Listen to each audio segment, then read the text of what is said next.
जो हमारे यहाँ लोकल मंडियों में आसानी से उपलब्ध है उसकी हम वैल्यू एडिशन पे काम कर रहे हैं। जैसे कि हमारे यहाँ आम बहुत है तो उसका मैंगो स्क्वैश बना रहे हैं। हल्दी ये प्रोसेस की है मैम, इसको हमने ड्राइड चिप्स के फॉर्म में पहले काटा और उसके बाद इसको हम लोग ने प्रोसेस किया है। कंजर्वेशन में कौन कौन सी ऐसी चीजें हैं जो तमाम किसानों को ध्यान रखें? जितना हो सके उसको फ्रेश निकालना चाहिए। कितना टर्नओवर है अब आपके एफपीओ? पिछले फाइनेंशियल ईयर का रहा था 38 लाख रुपए और इस साल 1 करोड़ का हमारा टारगेट है। नमस्कार, गांव जंक्शन पे अब हम आपको मिलवाने वाले हैं एक ऐसे एफपीओ से जो कि अगर उत्तर प्रदेश में जो मुख्य उत्पाद है उनको अलग तरीके से प्रोसेस करके अपना अच्छा खासा मार्केट बना चुके हैं और कायदे का टर्नओवर इस एफपीओ का हो चुका है। हमारे साथ हैं सचिन शुक्ला और नीलेश श्रीवास्तव। सबसे पहले एफपीओ का नाम बताएं और अपने गांव का नाम बताएं जहां से आप आते हैं। मैम, मेरे एपीओ का नाम है संडीला अन्नदाता फार्मर प्रोड्यूसर कंपनी लिमिटेड और मेरे गांव का नाम बगवारा है जो संडीला तहसील में पड़ता है। कितना टर्नओवर है अब आपके एफपीओ का? टर्नओवर हमारा पिछले फाइनेंशियल ईयर का रहा था 38 लाख रुपए और इस साल हम 5 महीने में 25 लाख क्रॉस कर चुके हैं। 1 करोड़ का हमारा टारगेट। कैसे किया और क्या क्या प्रोडक्ट है? वैल्यू एडिशन पे हमारा मेन उद्देश्य है। हम जो हमारे यहाँ लोकल में अवेलेबल हैं और लोकल मंडियों में आसानी से उपलब्ध है उसकी हम वैल्यू एडिशन पे काम कर रहे हैं। जैसे कि हमारे यहाँ आम बहुत है तो उसका मैंगो स्क्वैश बना रहे हैं। कौन सी वैरायटी का? अभी तो हम दशहरी पे काम कर रहे हैं, बाकी अब की सीजन में हम 5 और आम जोड़ने वाले हैं। जैसे चौसा है और कुछ देसी वैरायटी हमारे यहाँ है, उन पे हम काम करेंगे। तो उनकी प्रोसेसिंग कैसे करते हैं? जैसे कि हम लोगों ने तो पर्टिकुलर XYZ ब्रांड के ही ऐसे पिए हैं। ये स्क्वाश है या फिर जूस है? स्क्वैश है। इसको बना सकते हैं। कितना बनेगा इसमें? ये आधा लीटर है, इसमें 1.5 लीटर पानी मिलाना है, 2 लीटर तैयार हो जाए। इसमें 70% मैंगो पल्प है। प्रिजर्वेटिव बहुत तगड़ा पड़ता है, सही है? नहीं मैम, इसमें 1 kg पे 1 ग्राम पड़ता है, वो भी आपका गैस के फॉर्म में कन्वर्ट हो जाता है। जैसे कि आप ये पल्प देख रही हैं तो इसमें मैम जो SO2 गैस है ये 3 इंच में ही यहाँ पर है। जैसे ही आप इसको खोलेंगे इसके अंदर की SO2 निकल जाएगी और ये 15 दिन की इसकी तब सेल्फ लाइफ होगी। प्रिजर्वेशन में कौन कौन सी ऐसी चीजें हैं जो तमाम किसानों को ध्यान रखनी चाहिए? सबसे पहले मैम ये है कि जितना हो सके उसको फ्रेश निकालना चाहिए और जो अगर उसकी क्वालिटी डेटोरेट हो रही है on the basis of physical appearance, जैसे कि कलर डिस्कलरेशन हो रहा है, पानी अगर निकल रहा है, पानी निकल रहा है ठीक है मॉइस्चर, लेकिन पानी से बदबू नहीं आनी चाहिए, बैक्टीरियल इन्फेक्शन नहीं होना चाहिए। और इसके बाद उनको ये ABC कैटेगरी में अपने गुड्स को हर दूसरे तीसरे दिन अलग करना चाहिए, क्योंकि जो पार्ट अभी हम लोग को सही लग रहा है क्या पता वो बाद में जाके खराब हो जाए। तो एक प्रॉपर वेंटिलेशन होना चाहिए, चूहों से बचाना चाहिए, चूहे की मारने वाली दवाई कभी नहीं यूज़ करनी चाहिए। इसके जगह आप बर्ड पर्चर बाकी चीज़ें आप इस्तेमाल कर सकते हैं। तो ये सारी चीज़ें अगर आप थोड़ी ध्यान देंगे, इसको गुड एग्रीकल्चर प्रैक्टिसेस के तहत किया जाता है। किसान अच्छा प्रोडक्ट बनाता है लेकिन सारा जो प्रॉफिट है वो बिचौलिया ले जाता है। अब हम लोग ने जैसे हल्दी ये प्रोसेस की है मैम, इसको हमने ड्राइड चिप्स के फॉर्म में पहले काटा और उसके बाद इसको हम लोग ने प्रोसेस किया है। इसको हम लोग ने उबाला नहीं है, हम लोग ने मैम करक्यूमिन ऑयल भी एक्सट्रैक्ट किया मेंथा यूनिट के। ये मैम हम लोग का करक्यूमिन ऑयल है, 1 kg में 2 से 3 ml निकलता है हल्दी के में।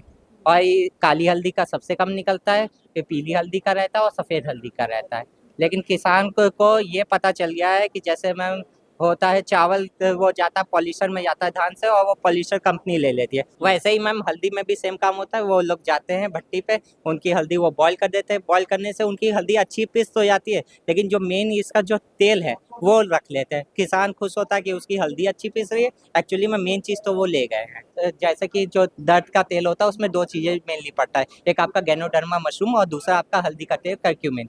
तो हम लोग का मेन प्रोसेस ये है कि कस्टमर तक एक अच्छा प्रोडक्ट पहुंचे, किसान को एक अच्छी वैल्यू मिले और 1 किलो हल्दी किसान की मिनिमम 500 रुपये प्रति kg बिकनी चाहिए, ये हमारा मानना है। तो मुझे ऐसा लगता है कि इतनी जानकारी अगर किसान को रहे प्रोसेसिंग करने वाले तो काफ़ी हद तक मुनाफा कमाया जा सकता है। मैम, इसके लिए हम किसानों को ट्रेनिंग भी प्रोवाइड कराते हैं और उनको अपने साथ काम भी करवाते हैं। जैसे आम पे काम कर रहा है तो आम की तीन ग्रेड में रखते हैं, ABC। तो A ग्रेड का जो आम होता है उसको अच्छी सोसाइटीज़ में और मेट्रो सिटीज़ में हम भिजवाते हैं, वो अच्छे रेट पे बिकता है। B क्वालिटी का हम लोकल मार्केट में भिजवाते हैं और C ग्रेड का जो होता है उसको हम वैल्यू एडिशन में ले जाते हैं। अब आपने कौन कौन सी मशीनें लगाई मैम, और कहाँ से बाहर से हेल्प ले?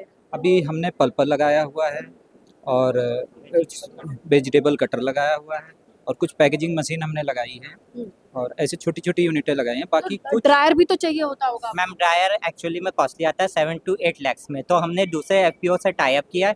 मैम हम लोगों के पास एक्सपर्टीज़ है, उनके पास मैम बंदे नहीं है, तो हम मतलब एक्सपर्टीज़ के बदले में उनकी मशीन यूज़ करते हैं। तो 50% उनका माल बनता है, 50% हमारा रहता है। तो इनसे उनको ये रहता है कि उनका फ्री में काम हो गया, उनको एक्सपर्ट मिल गया, मैम हमारा काम हो गया। सब लोग फार्म मशीनरी के पीछे भाग रहे हैं, नहीं हम लोगों को एक टेक्निकल ट्रेनिंग के पीछे भागना चाहिए। हम लोगों को बिजनेस प्लान बनाना आना चाहिए, स्वयं सहायता समूह से काम लेना चाहिए, और एक एफपीओ के अंडर इंडिविजुअल डायरेक्टर के अपने बिजनेस होना चाहिए, ताकि वो दूसरे डायरेक्टर का भी समझे और वो दर्द समझे कि इक्विटी मनी सब्सिडी एक टाइम तक रहती है, आपको एक सेल्फ सफिशिएंट मैन बनना है। हम व्यापार को इतना आगे बढ़ाते हैं कि हमें छोटी छोटी सब्सिडी के लिए ना लड़ना पड़े। बाकी मार्केट से कम्पीट करने के लिए क्या कर रहे हैं? लोग बेसिकली पार्टीज में जा रहे हैं जहाँ पे मैम ये सीजन चल रहा है, तो कस्टमर तक पहुँचाने के लिए एक अच्छा माध्यम है। और दूसरा मैम ये है कि अवेयरनेस प्रोग्राम कर रहे हैं, हम लोग स्वयं सहायता समूह की महिलाओं को भी ट्रेंड करते हैं, तो इससे ये रहता है उनका रोजगार रहता है। मैम अभी बाहर का चल रहा है लेबर क्लास का कि 13 से 14 रुपए आम की कटाई,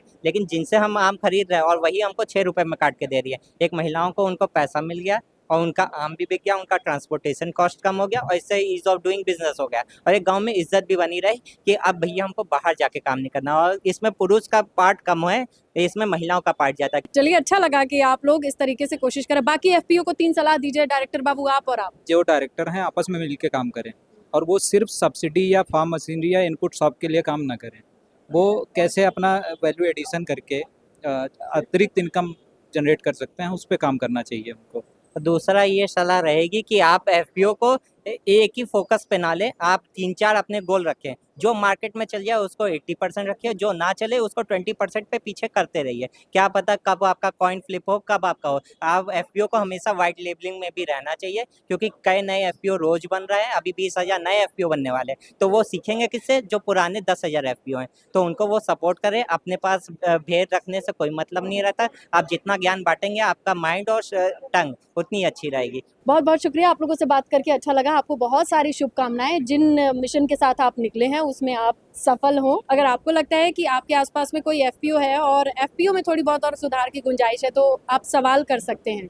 मुझे लगता है कि सचिन हेल्प करेंगे। अपना नंबर बताएंगे आप? 7905008897। ठीक है, गांव जंक्शन पर जो कमेंट आएगा आपकी वीडियो पे, उससे आप लोग हैंडल करेंगे। अगर आपको वीडियो पसंद आई हो तो लाइक करें। गांव जंक्शन के लिए मैं स्नेहलता। गांव जंक्शन को सभी सोशल मीडिया प्लेटफॉर्म्स पर फॉलो करें। व्हाट्सएप चैनल और जीमेल आईडी पर भी संपर्क साध सकते हैं।